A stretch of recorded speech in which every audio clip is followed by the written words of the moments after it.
Welcome back to the Down-to-Earth Woodworking Shop. The outfeed table for the new SawStop saw is really going to start coming together today. Right now, I'm just verifying some of the dimensions and comparing them to the drawings. Just for orientation, the torsion box top is sitting here on top of my workbench, and this is the top side of the top assembly. The pedestal legs are actually going to be located 1.25 inches in from the sides of this bottom section of the top.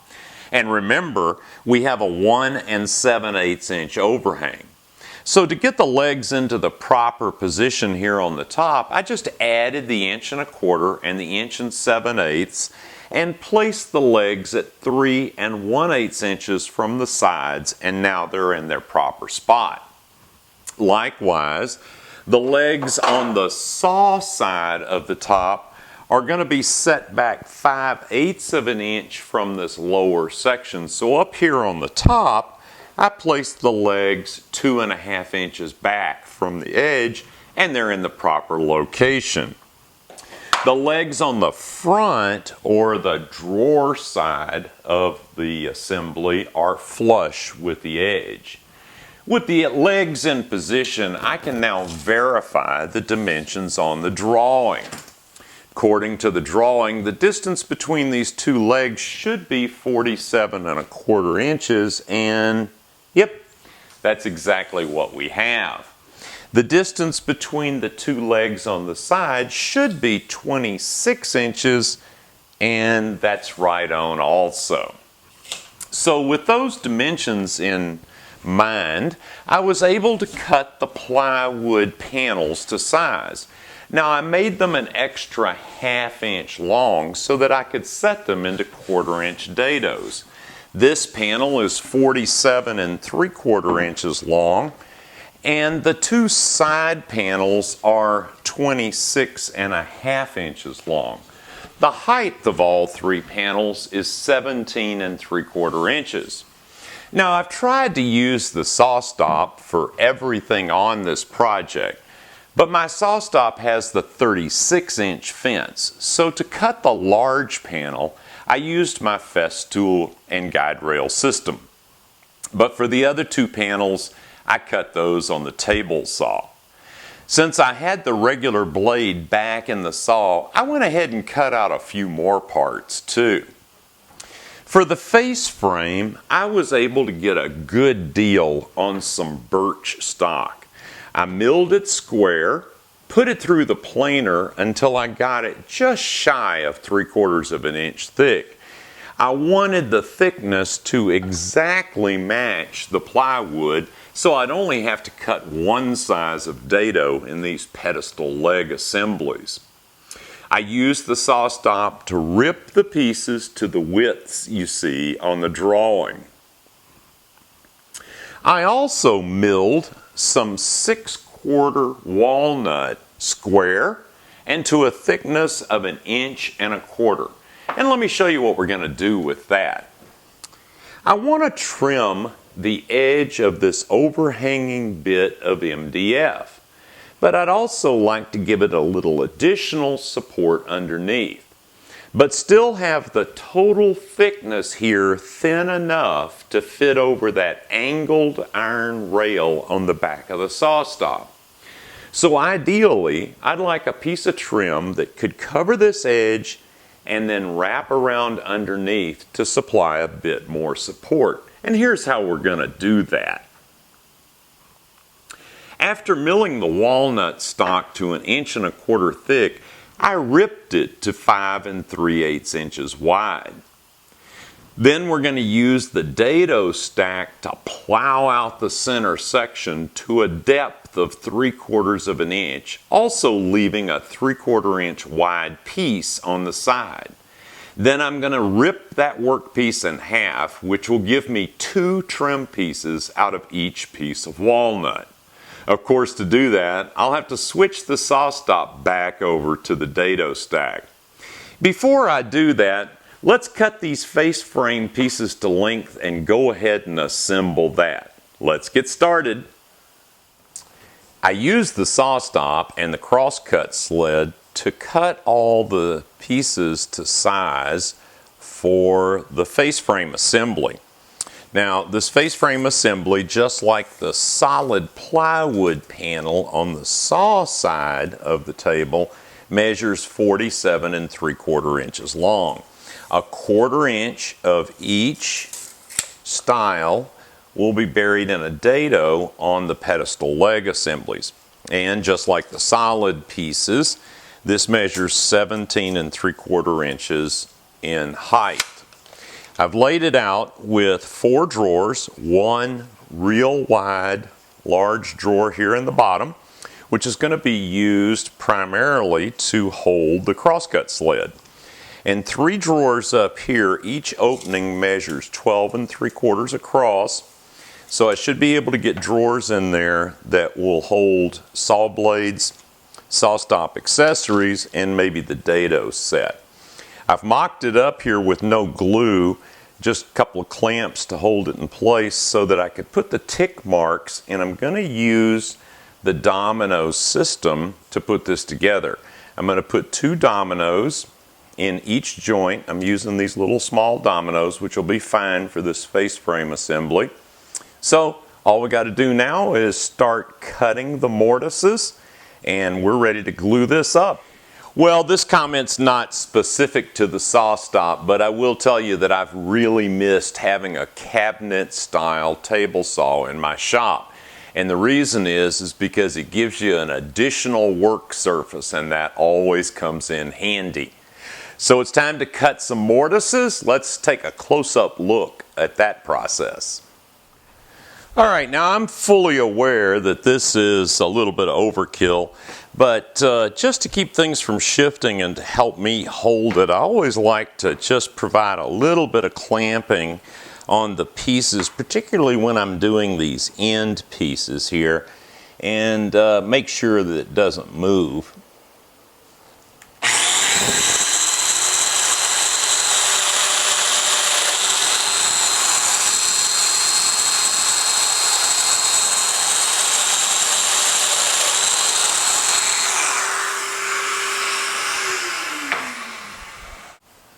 There are 3 sizes of mortises that you can cut with the domino, and in this end grain on each of these pieces I'm cutting the smallest size.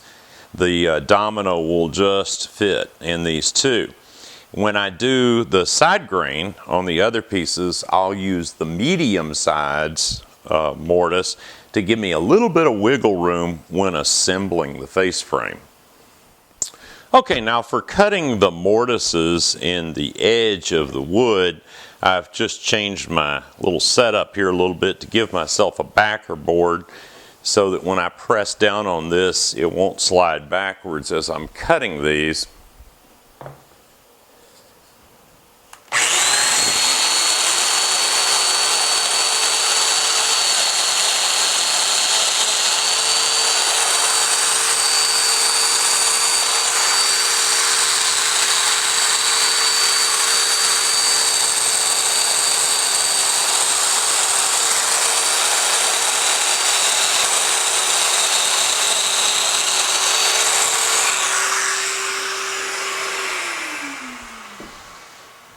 I think I've got everything pretty much laid out and ready to go.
put some clamps on it and we're good to go.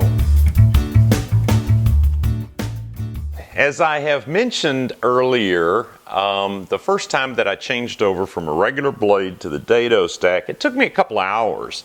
But I had to cut out the throat plate, and I spent a lot of time reading the directions to make sure I was doing everything exactly right.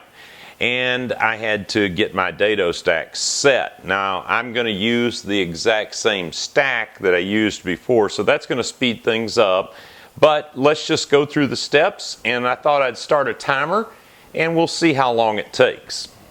The first step, of course, is to make sure that the saw is unplugged. Then we need to remove this.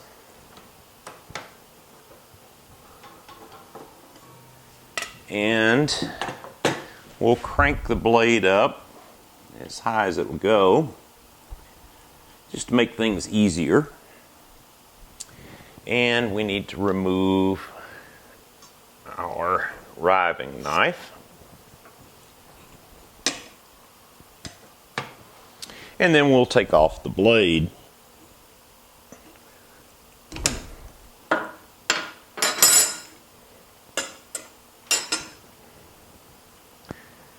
If you drop the nut down inside the saw, it's not a lot of fun to go get, so just to be aware. Alright, and that's the SawStop blade. And the next thing that we need to do is we need to remove the cartridge. And there's a little locking pin. And the cartridge just slides out. And we have the dado cartridge. Alright. And we need to make sure that's seated. Okay. Now we'll put in the stack.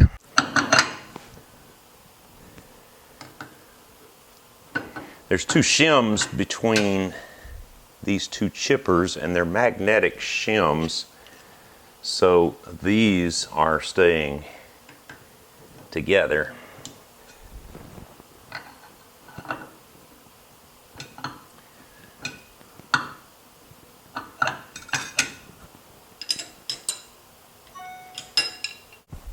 Alright, I just want to look at these now and make sure that none of the carbide tips, which are ever so slightly wider than the body of the blade, that none of those are touching anywhere.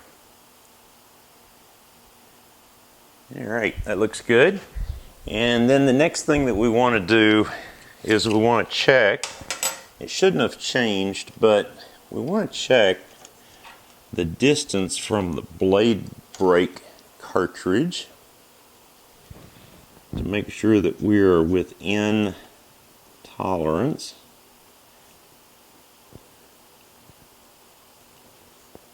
Yeah, that looks pretty good. Nothing is hitting, so that's good.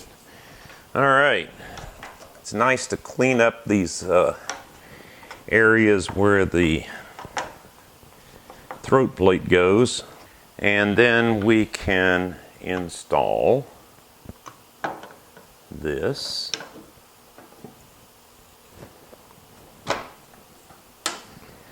And we're done. And we'll plug it back in, and as long as we get a green light, we're pretty good. And that took me just a smidge over 7 minutes. With the dado stack in, before I start cutting the dados in the pedestal legs for the other pieces, I want to go ahead and plow out the center of this walnut board to make our trim. I'm just going to use the same stack and just move the fence over. Now, if you recall from the drawing, we need to start at 3/4 of an inch from the edge and go all the way across to 3/4 of an inch from this edge, and we want to plow it 3/4 of an inch deep. I'm only going to take about half that much in the first bite, and then I'll come back, raise it up to the finished level, and plow out the rest. So we're ready to make our first cut.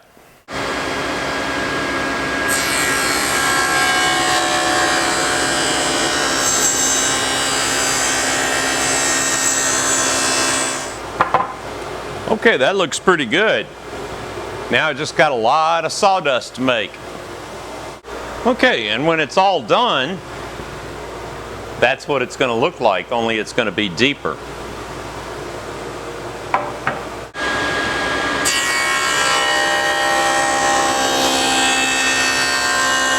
Okay, now it's time for the critical dimensions. I've adjusted the height to what I hope is 3/4 of an inch, but I have a good little rule here to check it with. And I've got a piece of ash. I obviously couldn't use my plywood for this. It's only 3/4 of an inch thick. So I'm just going to push it in until I get a full depth of cut, and then we'll measure the depth of cut and make sure we're good to go.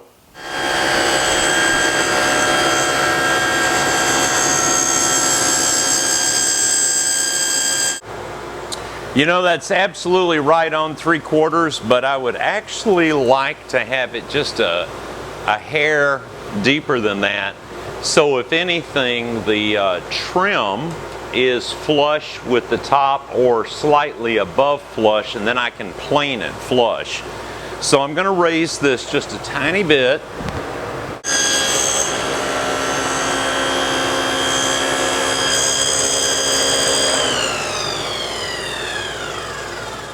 That's just a smidge, just a hair, a 1/64 maybe over 3/4, so that is going to be fine. Now this time what we're going to do is we're going to make one cut. We're going to turn the board around and make the other side to define both of the edges, and then we'll just go through and hog out the middle.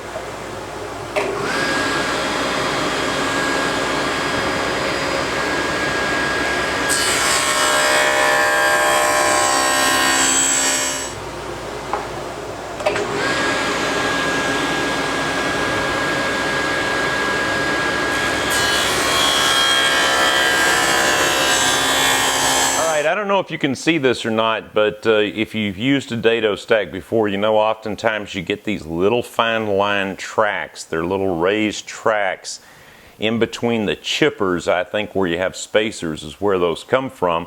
The perfect way to get rid of that is with a small block plane. This one happens to be a skew plane, and the blade is flush to this edge over here, so it's really handy for removing that, and you're not really taking off any material, you're just taking off those little ridges.